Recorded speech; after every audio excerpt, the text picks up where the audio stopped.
Anyone can give you their opinion and call it financial advice.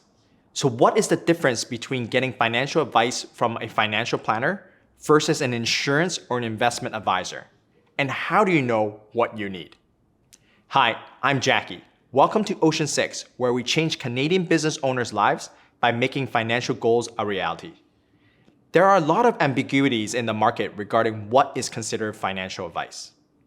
After being in the financial industry for more than 13 years, I've seen many different types of financial advisors out there, and have found that they primarily fall into one of three types of advisors. First type, and the most common type, is an investment advisor. There are advisors focuses on their work around the investment markets. They may show you different types of funds or build you a portfolio and manage your money, earning you a rate of return. These advisors are great if you are looking for someone to help you get started with your investments or just manage your money. What you shouldn't expect from them is helping you with your budgeting, your insurance planning, or tax planning. They will help you on the tax front if they are related to the investment accounts, such as how taxes work for TFSAs or RSPs or non-registered accounts. But again, since they don't really deal with your income or goals, they wouldn't necessarily know if you're paying too much taxes or not. Second type of advisors are the insurance advisors.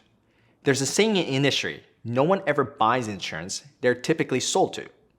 This is because most people wouldn't consider insurance as part of their financial planning, because it's just morbid to think about.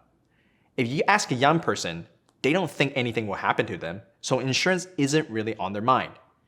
This created a gap in the industry. Insurance advisor wanted to introduce insurance to more people, especially the younger ones. But they have a hard time getting in front of them if they were only simply selling them insurance. So these insurance advisors started branching off to more services, like investment planning and tax planning through insurance. What's tricky about all of this is that they're starting to look like financial planners giving financial advice. But in reality, they are insurance advisors finding more reasons for you to implement insurance in your financial plan. They will often provide free financial planning in hopes that you will buy insurance products from them. Now, there's absolutely nothing wrong with this because these products will solve problems. But you have to ask, is this the best advice when it's tied to a commission sale? If you're in the market for proper insurance planning like critical illness or the correct amount of life insurance for your family, then insurance advisors will be the best source for this advice, because this is what they were ultimately trained to do. The third and the most important type of advisor you should consider is a fee-for-advice financial planner. There aren't many of us in the market space because traditionally, the financial industry provided free financial advice with products or services you've purchased. A fee-for-advice financial planner would typically have their CFP, Certified Financial Planner designation. Our role is to build a financial plan that lays out your full financial picture annually. It includes income and expenses, debt balances, projections on your investments, how insurance impacts your financial well-being, estate projections, retirement income projection, and addresses your income taxes. As you can see, there are a lot that goes into a complete financial plan, which is why we ask the question, how can all this work be free?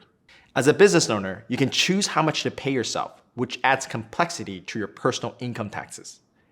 Additionally, your corporate structure offers benefits that we can use as long-term planning tools because you have full autonomy of which tax rate you want to pay, whether it's corporate or personal. One client began working with us when their businesses was really starting to pick up, and they've been paying themselves $10,000 a month. They wanted to know how we can determine if this is the correct amount.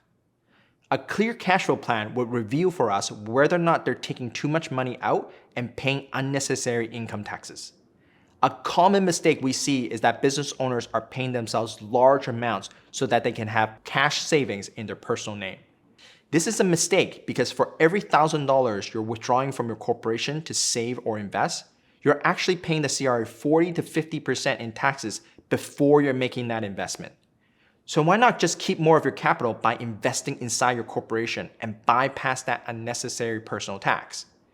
This example is one of the areas we address in your full financial plan. We believe every step of your financial planning process has thousands of dollars in value for you and your family.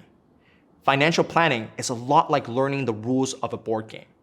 Once you have a clear understanding of how everything works together, then you have a chance to win and beat the CRA and the banks.